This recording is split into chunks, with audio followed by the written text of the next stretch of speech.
मैं हूं अंकित अवस्थी और आप हैं मेरे साथ में एक ऐसी खबर पर चर्चा करने के लिए जो कि आज लगभग हर अखबार के अंदर बड़ी सुर्खी बनी हुई है। सुर्खी है प्रधानमंत्री नरेंद्र मोदी के द्वारा इंटरव्यू दिया जाना एक पॉडकास्टर को, लेकिन उस इंटरव्यू में चाइना के बारे में भारत के सुधरे बोल ज्यादा बड़ी चर्चा बन जाती है कि कैसे एलिफेंट और ड्रैगन एक साथ एक मंच पर आ सकते हैं। इसकी बड़ी चर्चा बन जाती है और ऐसे समय पे जब ट्रंप पूरी तरह से ब्रिक्स नेशंस को यह कहकर धमका रहे हो कि हम तुम्हारे ऊपर 100% टैरिफ लगा देंगे, भारत पर रेसिप्रोकल टैक्स लगा देंगे, टैरिफ लगा देंगे, तमाम बातें उस समय चल रही हों और ऐसे में भारत का चीन के प्रति रुख एक इंटरव्यू के माध्यम से निकलकर आता है कि हम बड़ा ही नरम रवैया अपना रहे हैं, तो यह चर्चा तो बनना लाजमी है। हुआ क्या है, प्रधानमंत्री नरेंद्र मोदी ने हाल ही में एक पॉडकास्ट इंटरव्यू दिया है, बिठाकर आमने सामने वाला जो इंटरव्यू है वो दिया है लेक्स फ्रीडमैन को। ऐसे में बहुत सी बातें हैं जिन पर चर्चा हो सकती है, लेकिन इंटरनेशनली अगर इस बात को देखा जाए तो प्रधानमंत्री का चाइना को लेकर के इस समय पर दिया गया बयान बहुत ज्यादा सुर्खियां बटोर रहा है। इसी वजह से हेडलाइंस बनती है कि चाइना के साथ भारत का एलिफेंट ड्रैगन डांस आने वाले समय की सुर्खी बनेगा। इंडिया को एलिफेंट कहा जाता है और चाइना को ड्रैगन कहा जाता है, दोनों एक दूसरे को इस तरह से नॉमिनेट करते हैं, ठीक है। खैर, ऐसे में फिलहाल के लिए ये किस तरह से रुख लेगा वो सारी बातें आज के सेशन में, और कैसे क्या यह संभव है, प्रधानमंत्री के बयान के मायने क्या हैं, क्या कभी कोई ऐसी ऐतिहासिकता रही है, वो सारी बातें आज के सेशन में जिक्र होंगी। खैर, फिलहाल के लिए भारत, चाइना और अमेरिका इस लव ट्रायंगल के अंदर 3 देश हैं और इन तीनों के बारे में चर्चा एक इंटरव्यू से निकलकर आती है और यह इंटरव्यू लेक्स फ्रीडमैन नाम के व्यक्ति को प्रधानमंत्री नरेंद्र मोदी के द्वारा दिया गया है। प्रधानमंत्री के साथ इनका यह वीडियो इनके वीडियोस की श्रेणी में 460वां इंटरव्यू है, जिसे काफी बड़ी संख्या में लोगों के द्वारा सुना और देखा जा रहा है, ठीक है।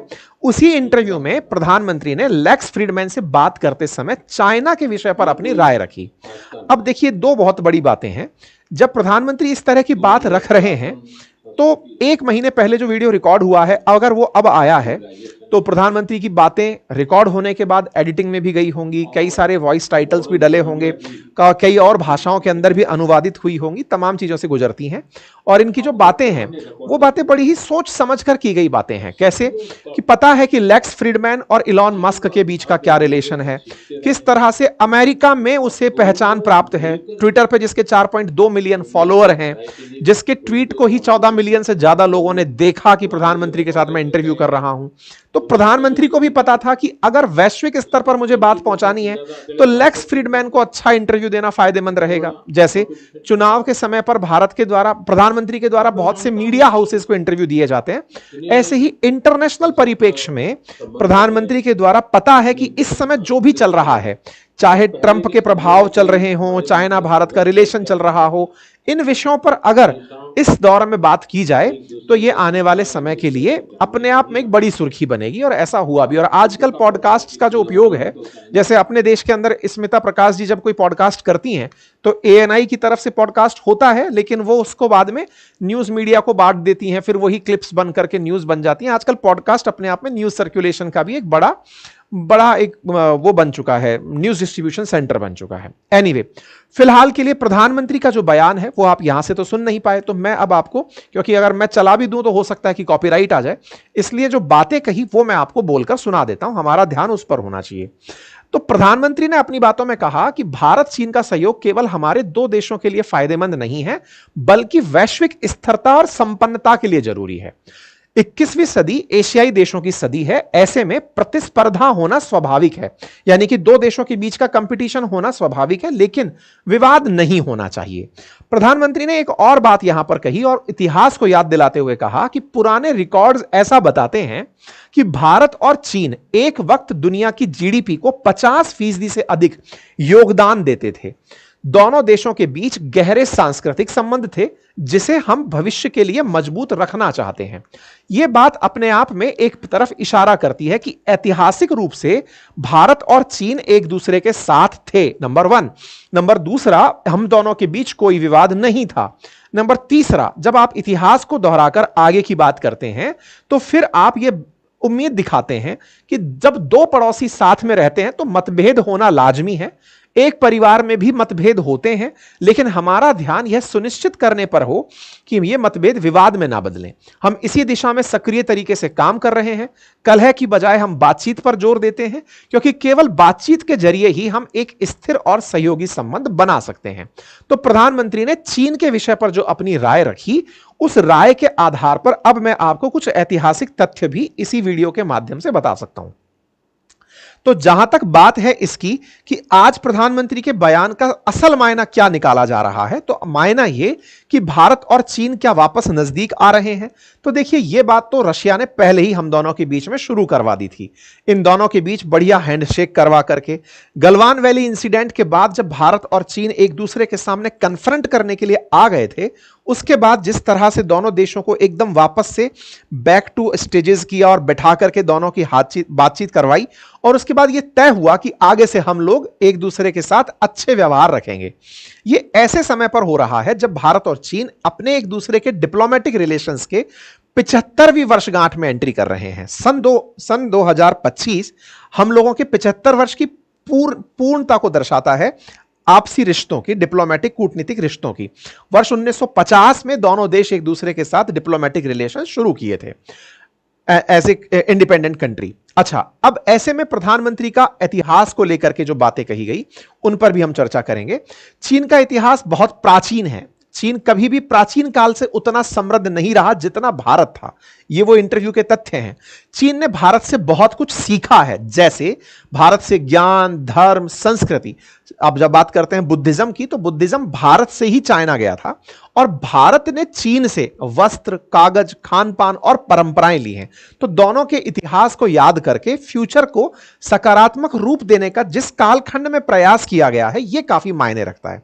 बात और इतिहास की हो तो जो प्राप्त जानकारी है वो ये कि जब हम भारत खंडे जम्बू द्वीप पे बात करते हैं, तो जम्बू द्वीप के जो प्रमुख 9 देश हुआ करते थे, उनमें से एक चीन हुआ करता था, आज का चीन। उस समय इसे हरिवर्ष कहा जाता था।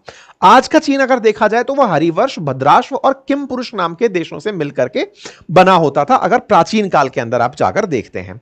पौराणिक उल्लेख की भी अगर बात करते हैं तो महाभारत का जो सभा पर्व है, उसमें कीटज और पट्टज कपड़े का चीन से संबंध का उल्लेख मिलता है। जानकारी मिलती है कि युधिष्ठिर के द्वारा जो राजसूय यज्ञ था, उसमें जो पश्चिमोत्तर प्रदेश थे, उसके अनेक निवासी जैसे शक, तुषार, कंक, रोमश, ये सब भेंट स्वरूप चाइना से रेशमी वस्त्र लेकर आया करते थे। महाभारत के सभा पर्व में, जिसके अंदर यह चर्चा है, उसमें चीनियों का शकों के साथ जो संबंध था, उसका उल्लेख मिलता है। अब आते हैं उस महाभारत के काल से निकल करके एंशिएंट काल पर। एंशिएंट काल में चीन सिल्क प्रोडक्शन का एक बड़ा केंद्र हुआ करता था। चाइनीज सिल्क को वेस्टर्न वर्ल्ड के द्वारा, यानी कि यूरोपियंस के द्वारा बहुत पसंद किया जाता था। ठीक इसी प्रकार से मध्य दुनिया जो है उसके द्वारा भी पसंद किया जाता था। असल में इसका एक बड़ा कारण था। रेशम की खूबसूरती यह थी कि यह सर्द में गर्म और गर्मी में ठंडक का एहसास दे सकता था। चीन रेशम उत्पादन और कागज के लिए दुनिया में विख्यात था। यही कारण है कि रेशम के ट्रांसपोर्ट के लिए बाई लैंड एक रूट बनाया गया था, जिसे आज भी सिल्क रूट के नाम से जानते हैं। तो ऐसे में ये लोग जब भारत आते थे तो संस्कृति का उन्नति देखते थे। बुद्धिज्म भारत में पनपा। बुद्धिज्म की वजह से आपने यहां से बुद्धिज्म की विरासत ली और उसे लेकर के चाइना गए। तो चाइना में जो बुद्धिज्म है वो भारत से गया हुआ ही बुद्धिज्म है। तो कहते हैं कि बुद्धिज्म का प्रसार भारत से निकले हुए बुद्धिज्म का ही वहां हुआ था। चीन के अंदर हान वंश के सम्राट हुआ करते थे मिंगती, उनके समय में इसका व्यापक प्रसार हुआ था। वो कहते हैं उनको सपने में यह बात आई थी कि गौतम बुद्ध के उनको दर्शन हुए और उन्होंने अपने दूतों को भेजकर भारत से बौद्ध भिक्षुओं को बुलवाया, बौद्ध ग्रंथ को मंगवाया कि यहां लेकर आओ, इन्हें हम पढ़ेंगे, और यहां पर बौद्ध धर्म की स्थापना हुई। 4वीं शताब्दी में फिर फाइयान और 6वीं शताब्दी के उत्तरार्ध के अंदर युवांग च्वांग जो है वो भारत भ्रमण पर आए, और तो यहां से बड़ी संख्या के अंदर भारतीय ग्रंथों को लेकर चले गए और चाइना के अंदर बड़ी संख्या में उन्होंने धर्म का प्रचार प्रसार किया। और दुनिया में यह बात बहुत सत्य है कि भारत ने लोगों को सांस्कृतिक विरासत दी है। हमने लोगों को जीवन शैली दी है, हमने लोगों को फिलॉसफी दी है, समझने की शक्ति दी है, जो कि सबसे ऊपर का श्रेष्ठ चीज माना जाता है। कहा जाता है कि इंसान में और जानवर में अंतर क्या है, कि इंसान सोच पाता है, और सोचने में जो फिलॉसफी है, ये एक्सट्रीम थॉट है जीवन जीने की, वो भारत में विकसित हुई है और इसका हमें प्राउड होना चाहिए। लेकिन वही बात है कि आज का जो हमारा समय है, जो भौतिकतावादी समय है, उसमें हम विलासिता को अपनी प्रेरणा मानते हैं। खैर, फिलहाल के लिए अगर मैं उस डेटा को जिसे प्रधानमंत्री ने कोट किया है उसे आपके साथ लाने का प्रयास करूं, तो आप इसे यहां देखें। इंडिया और चाइना का जो डेटा है वो हमें मिला है कंसुलेट जर्नल ऑफ इंडिया, जो जेद्दा में है, उसकी वेबसाइट से, जहां पर प्रधानमंत्री का यह कहना कि एक समय पर भारत और चीन दुनिया का आधा व्यापार रखते थे, वो आधी जीडीपी रखते थे। उस फिगर को आप यहां से ऑब्जर्व कर सकते हैं। मिलियन डॉलर में अगर हम बात करें, जीडीपी इन मिलियन डॉलर, तो आप सन 1700 की अगर बात कर रहे हैं तो इंडिया 90,750 मिलियन डॉलर का जीडीपी था, तो चाइना 82,800 मिलियन डॉलर का जीडीपी था। टोटल दुनिया 3,71,000 मिलियन डॉलर का है। तो ऐसे में ये दोनों लगभग 170 मिलियन डॉलर का व्यापार कर रहे थे। तो आधे से ज्यादा जीडीपी भारत और चाइना मिलकर रखते थे। लेकिन समय बीतता गया, कट टू शॉर्ट में सीधा आज के समय में लेकर आता हूं। धीरे धीरे लोगों के बीच में, अच्छा, भारत और चीन के बीच की जो जिस तरह से सांस्कृतिक विरासत ने दोनों को करीब किया, सांस्कृतिक कारण ही थे जो दोनों के विवाद का भी बड़ा कारण बने, जिसमें तिब्बत के अंदर जो कन्फ्लिक्ट ऑफ तिब्बत है, जिसको लेकर के दलाई लामा का भारत आगमन बड़ा वजह माना जाता है। तो उस चलते भारत और चीन के बीच 1962 की जंग हुई। और रिसेंट, अगर मैं सीधा टू द पॉइंट लौट कर आता हूं, अदरवाइज ये बहुत लंबा सेशन हो जाएगा, तो ऐसे में जो गलवान वैली इंसिडेंट हुआ, ये दो बड़े ऐसे इंसिडेंट्स हैं जिसमें भारत और चाइना के बीच में तलवारें खिंच गई। खैर, अभी की बात यह है कि 2020 के बाद से लेकर 5 साल बीतने के बाद का जो समय है, उसमें दोनों देश एक दूसरे के साथ फिर से आने का प्रयास कर रहे हैं, और प्रयास करके हम लोग फ्यूचर ग्लोबल इकोनॉमी बनाने का प्रयास कर रहे हैं। इस बात को लेकर के जब चाइना से पूछा गया कि प्रधानमंत्री ने आपके बारे में कुछ अच्छा बोला है, तो चाइना ने भी इसमें बड़ी उम्मीद जताई, और चाइना के विदेश मंत्रालय की जो प्रवक्ता हैं, उन्होंने इस बात को बहुत पॉजिटिव रिमार्क के साथ लिया। कहा कि भाई, ये हमारे लिए पॉजिटिव है कि भारत चाइना 75वीं जो दोनों देशों के बीच की डिप्लोमेटिक रिलेशंस हैं, उसकी एनिवर्सरी को मनाने के लिए आगे बढ़ रहे हैं, और इस तरह की सकारात्मक सोच प्रधानमंत्री रखते हैं। भारत और चीन का जो ये 2000 साल से अधिक का रिलेशन है, अगर आगे आने वाले समय में ये सकारात्मक रूप से आगे बढ़ता है, तो इससे चिंता इन्हें होगी। क्यों चिंता होगी? क्योंकि ये हम सबको एक साथ हड़काए पड़े हैं। इन्हें लगता है कि आजकल इनके पास में कोई जादुई चीज आ गई है, जिसके चलते ये पूरे टाइम चाइना को धमका रहे हैं, फिर कहते हैं भारत को कि रेसिप्रोकल टैरिफ लगाता है, भारत तो टैरिफ किंग है। तो ऐसे में टैरिफ वॉर के चलते चाइना को जिस तरह से ट्रंप ने हाल ही के समय के अंदर बार बार टैग किया है, क्योंकि उसे फिर से डर है कि चाइना फिर से पुराने इतिहास की तरफ लौट रहा है, वापस उतना ही समृद्ध होता जा रहा है। भारत को आवश्यकता है कि इस कालखंड को समझे और चीन के साथ आगे कैसे बढ़ा जा सकता है, उससे हम क्या सीख सकते हैं, मेक इन इंडिया को कितना व्यापक बनाया जा सकता है, दुनिया के लिए हम सप्लाई चेन सिस्टम को कैसे बड़ा कर सकते हैं, भारत कैसे मैन्युफैक्चरिंग हब बन सकता है।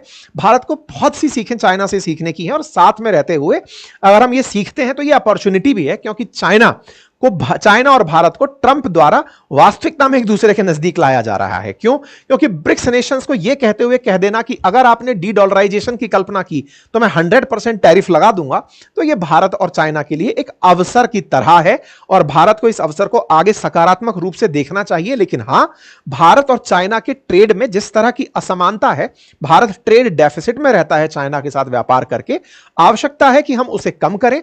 भारत भी अपने यहां के प्रोडक्ट्स को वहां भेजे, बॉर्डर पर स्थिरता के साथ हम आगे बढ़ें, और दुनिया को ये दोनों की जो मित्रता है, भारत और चाइना के जो रिलेशंस हैं, वो दुनिया के लिए वापस इतिहास की तरह कोई नई लेसन देकर जाएं। उम्मीद है कि आप सभी साथियों को आज के सेशन में काफी कुछ जानने को मिला होगा। जानकारी पसंद आई हो तो साथियों से अवश्य साझा करें। चैनल पर नए हैं तो चैनल को सब्सक्राइब कर लें, सो दैट आने वाले समय पर हम आपको ऐसी ही जानकारियां और दे सकें।